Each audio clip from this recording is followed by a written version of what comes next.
আসসালামু আলাইকুম। সংবাদে আপনাদের সবাইকে স্বাগত জানাচ্ছি। আমি ফিরোজ তোহা। শুরুতেই সংবাদ শিরোনাম। পুরোদমে ইরান, ইসরায়েল ও ফিলিস্তিন যুদ্ধ চলছে। এই মুহূর্তে আমাদের হাতে এসছে যুদ্ধের ভয়ঙ্কর কিছু গুরুত্বপূর্ণ আপডেট সংবাদ। আর শুরুতেই জানাবো, নেতানিয়াহুর উপর আবারও চাপ বাড়াচ্ছে ইসরায়েলি সেনারা। গাজায় যুদ্ধবন্ধের দাবি।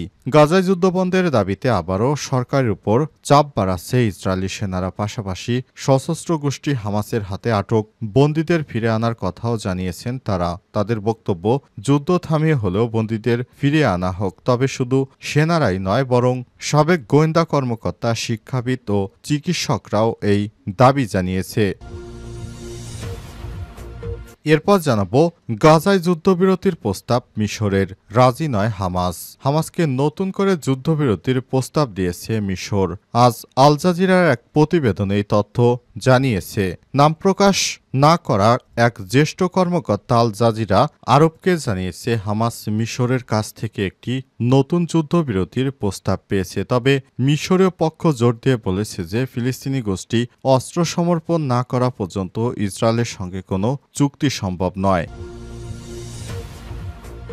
এদিকে ফিলিস্তিনিদের জন্য নতুন করে $1.7 বিলিয়ন নতুন সহায়তার ঘোষণা ইইউর। ইউরোপীয় ইউনিয়ন ফিলিস্তিনিদের জন্য নতুন করে $1.6 বিলিয়ন বা $1.8 বিলিয়ন পর্যন্ত একটি নতুন 3 বছরের আর্থিক সহায়তার প্যাকেজ ঘোষণা করেছে। আজ লুক্সেমবার্গে ফিলিস্তিনি প্রধানমন্ত্রী মোহাম্মদ মুস্তফা এবং ইউ পররাষ্ট্রমন্ত্রীর মধ্যে বৈঠকের ঠিক আগে এই নতুন সহায়তার প্রতিশ্রুতি দেওয়া হয়েছে। এবারে জানাবো, বিরল খনিজ সম্পদ রপ্তানি বন্ধের ঘোষণা চীনের বড় ধাক্কায় যুক্তরাষ্ট্র। চলমান বাণিজ্য যুদ্ধের মধ্যে যুক্তরাষ্ট্রে এবার চুম্বক ও বিরল খনিজ পদার্থ রপ্তানি বন্ধের ঘোষণা দিয়েছে চীন। এরই মধ্যে বিভিন্ন চীনা বন্দরে চুম্বকের চালানো পাঠানো বন্ধ করেছে শি জিনপিং প্রশাসন। বিশ্লেষকরা বলছেন, বেইজিংয়ের এমন পদক্ষেপে বড় ক্ষতির মুখে পড়তে যাচ্ছে ওয়াশিংটন। এবং সর্বশেষ জানাবো, ভারতে 170টি মাদ্রাসা সিলগালা। ভারতের উত্তরাখণ্ডে হলদোয়ানি জেলায় রোববার 60টি মাদ্রাসা সিল করেছে রাজ্য প্রশাসন। এ নিয়ে রাজ্যটিতে কমপক্ষে 170টি মাদ্রাসা সিলগালা করা হয়েছে বলে জানিয়েছে অনলাইন সংবাদ মাধ্যম মুসলিম মিরর।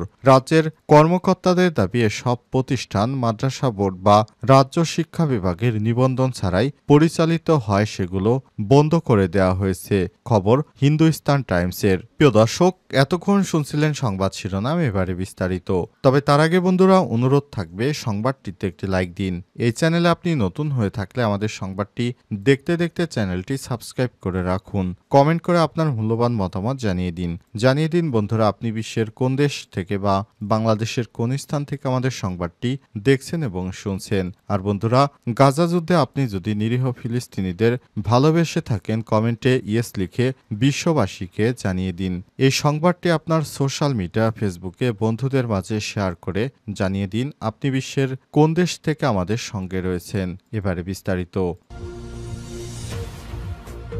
গাজায় যুদ্ধ বন্ধের দাবি, নেতানিয়াহুর উপর আবারও চাপ বাড়াচ্ছে ইসরায়েলি সেনারা। গাজায় যুদ্ধের বন্ধের দাবিতে আবারও সরকারের উপর চাপ বাড়াচ্ছে ইসরায়েলি সেনারা। পাশাপাশি সশস্ত্র গোষ্ঠী হামাসের হাতে আটক বন্দীদের ফিরে আনার কথাও জানিয়েছে তারা। তাদের বক্তব্য, যুদ্ধ থামিয়ে হলেও বন্দীদের ফিরিয়ে আনা হোক। তবে শুধু সেনারাই নয়, বরং সাবেক গোয়েন্দা কর্মকর্তা, শিক্ষাবিদ, চিকিৎসকরাও একই দাবি জানিয়েছেন। এর আগে ইসরায়েলের বিমান বাহিনীর 1000 সদস্যরা তারা আর গাজায় নতুন করে বোমা ফেলতে পারবে না বলে নেতানিয়াহু সরকারকে চিঠি পাঠিয়ে গণস্বাক্ষর দিয়েছিল। সেখানে তারা জানিয়েছিল তারা নতুন করে আর কোনো ধরনের সংকট বাড়াতে চায় না। তারা নিরীহ ফিলিস্তিনিদেরকে হত্যা করতে পারবে না। এ কারণে তারা চিঠি লিখে গাজার মানুষকে হত্যা না করার বিষয়টি নেতানিয়াহু সরকারের সেনাবাহিনীকে জানিয়েছিল। কিন্তু সেখান থেকে নেতানিয়াহু সরকার তাদের বিরুদ্ধে গুরুতর মানবতা বিরোধী অপরাধের অভিযুক্ত করে 1000 জনকে সেনাবাহিনী থেকে বরখাস্ত করার ঘোষণা দিয়েছে। কিন্তু তাদের 1000 জনকে বরখাস্ত করলে হবে কি? এখনও শিক্ষাবিদ, সাবেক গোয়েন্দা সংস্থার কর্মকর্তারা সহ বিভিন্ন ব্যক্তিবর্গ এবার গাজায় যুদ্ধ করতে চায় না বলে আবারও তারা ইসরায়েলের প্রধানমন্ত্রী বেঞ্জামিন নেতানিয়াহুর বিরুদ্ধে উঠে পড়ে লেগেছে। তারা প্রতিদিনই ইসরায়েলে বিক্ষোভ করছে, নেতানিয়াহুর বাড়ি ঘেরাও করছে। তারা এখন আর যুদ্ধ করতে চায় না, তারা নিরীহ ফিলিস্তিনিদেরকে হত্যা করতে চায় না। এ কারণে তারা নেতানিয়াহু সরকারের প্রতি জোরালো চাপ দিচ্ছে।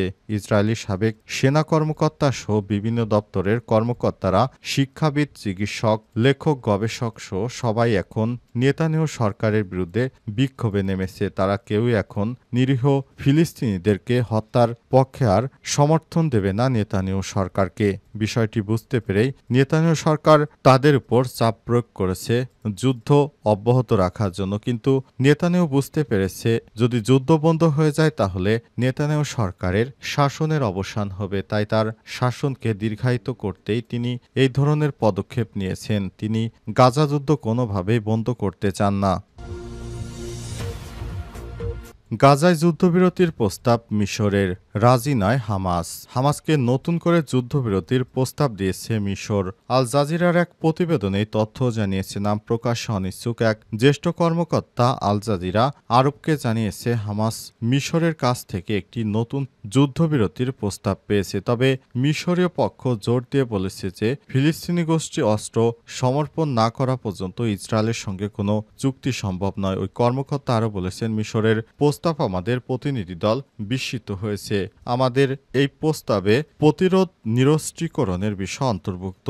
মিশর অংশ আমাদের জানিয়েছে যে প্রতিরোধে নিরস্ত্রীকরণ নিয়ে আলোচনা না করে যুদ্ধ বন্ধে কোনো চুক্তি হবে না। হামাস তার অবস্থানে অনড়, যে কোনো চুক্তি হওয়া উচিত গাজায়। ইসরায়েলের যুদ্ধবন্ধ এবং ফিলিস্তিনি ভূখণ্ড থেকে তাদের প্রত্যাহারকে কেন্দ্র করে ওই কর্মকর্তা আরও বলেছেন, হামাসের অস্ত্র আলোচনার বিষয় নয়। ইসরায়েল বারবার জোর দিয়ে বলেছে যে যুদ্ধ শেষ করতে হলে হামাসকে অবশ্যই পরাজিত হতে হবে, যার মধ্যে অস্ত্র সমর্পণ অন্তর্ভুক্ত। ফিলিস্তিনিদের $1.7 বিলিয়ন নতুন সহায়তার ঘোষণা ইইউর। ইউরোপীয় ইউনিয়ন ফিলিস্তিনিদের জন্য €1.6 বিলিয়ন বা $1.8 বিলিয়ন পর্যন্ত একটি নতুন 3 বছরের আর্থিক সহায়তার প্যাকেজ ঘোষণা করেছে। আজ লুক্সেমবার্গে ফিলিস্তিনি প্রধানমন্ত্রী মোহাম্মদ মুস্তফা এবং ইইউ পররাষ্ট্রমন্ত্রীদের মধ্যে বৈঠকের ঠিক আগে এই নতুন সহায়তার প্রতিশ্রুতি দেওয়া হয়েছে।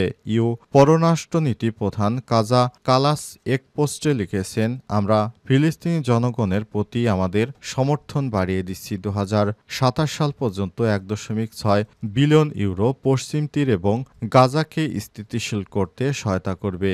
2 মাসের মধ্যে যুদ্ধবিরতি রাখার পর ইসরায়েল গাজায় পুনরায় আগ্রাসন শুরু করায় ইইউ ফিলিস্তিনি কর্তৃপক্ষকে পিএ শক্তিশালী করার চেষ্টা করছে। কালাস বলেছেন, এটি পশ্চিম তীরে ফিলিস্তিনি জনগণের চাহিদা পূরণের জন্য এর ক্ষমতাকে শক্তিশালী করবে এবং পরিস্থিতি অনুকূল হলে গাজা শাসনে ফিরে আসার জন্য প্রস্তুত করবে। ফিলিস্তিনিদের সবচেয়ে বড় আন্তর্জাতিক দাতা ব্রাসেলস জানিয়েছে, প্যাকেজে ফিলিস্তিনি কর্তৃপক্ষের জন্য $620 মিলিয়ন অনুদান অন্তর্ভুক্ত থাকবে। বাকি €576 মিলিয়ন অনুদান হবে গাজা, পশ্চিম তীর এবং পূর্ব জেরুজালেমের অর্থনৈতিক পুনরুদ্ধারে সহায়তা করার লক্ষ্যে প্রকল্পগুলোর জন্য। আর €400 মিলিয়ন ঋণ আসবে ব্লকের ঋণদানকারী শাখা ইউরোপীয় বিনিয়োগ ব্যাংক থেকে।